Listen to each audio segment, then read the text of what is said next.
Hello दोस्तों, आज जो क्वेश्चन है वो है कि शो दैट 1048 डिग्री, 1023 डिग्री और 1042 डिग्री, 1067 डिग्री का जो वैल्यू होता है वो 1 के इक्वल होगा। ये हमें प्रूव करना है, क्योंकि शो मतलब प्रूव करना है, दिखाना है कि इसका वैल्यू इस पूरे इतना जो LHS साइड है, इस पूरे का वैल्यू जो होता है, इस पूरे का वैल्यू जो होता है वो हमारा 1 के इक्वल होगा।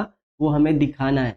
तो सबसे पहले करते क्या है कि इसमें हम ऐसे सॉल्व करेंगे, जैसे कि अगर बात करें कि 1048 डिग्री का वैल्यू तो नहीं पता है, जो वैल्यू पुट करके इसका वैल्यू चेक करते हैं कि 1 के इक्वल होता है कि नहीं। तो हम देखेंगे कि इसमें हम क्या अप्लाई करें। तो इसमें अप्लाई करेंगे trigonometric ratio of complementary angle. ये होता क्या है, इसको हम कैसे फाइंड करेंगे कि हमें यही जो यूज करना है।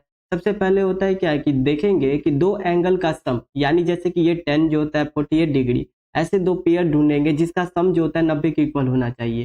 तो यहाँ पर 1048 डिग्री और अगर यहाँ 1042 डिग्री का देखें तो इस दोनों का सम यानी एंगल का सम जो होता है 90 के इक्वल होता है। तो जो एंगल का सम 90 के इक्वल होगा तो इस दोनों के केस में हम कॉम्प्लीमेंट्री एंगल का यूज कर लेंगे।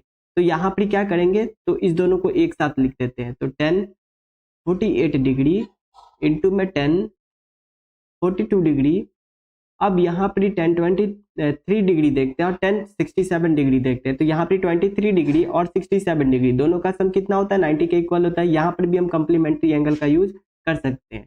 तो 10 जो होता है वो 23 डिग्री और 10 जो होता है वो 67 डिग्री।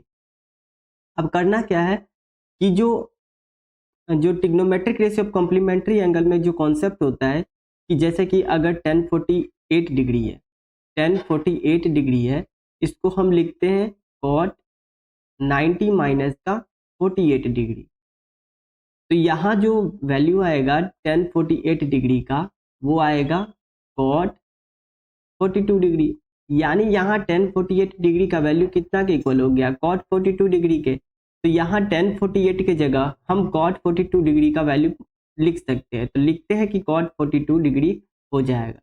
इसको हम ऐसे ही रहने देते हैं। फिर यहाँ पर 1023 डिग्री को क्या करते हैं कि इसको हम 67 डिग्री में यानी cot के 67 डिग्री में बनाएंगे।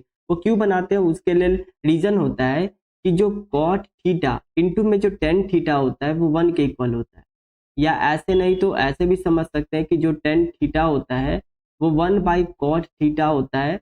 तो जब cot थीटा इधर जाएगा तो tan थीटा और cot थीटा का वैल्यू क्या होता है, 1 के इक्वल हो जाएगा। तो इसलिए हम दोनों का एंगल जो होता है वो सेम बना रहे हैं। अब यहाँ 1023 डिग्री है तो यहाँ पर 1023 डिग्री को क्या करेंगे, हम cot के 67 डिग्री में बनाते हैं।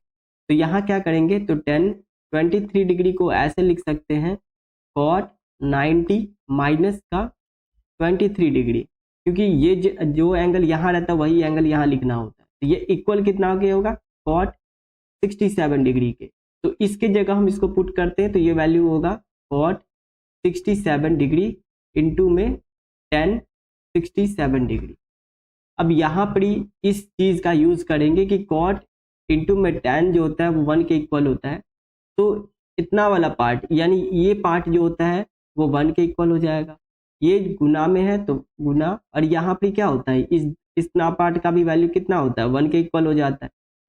तो 1 इंटू 1 करेंगे तो 1 ही होगा, और RHS भी हमारा 1 ही है तो RHS के इक्वल हो जाता है। तो LHS और RHS इक्वल हो जाता है तो ये क्वेश्चन वेरीफाइड हो जाता है। जो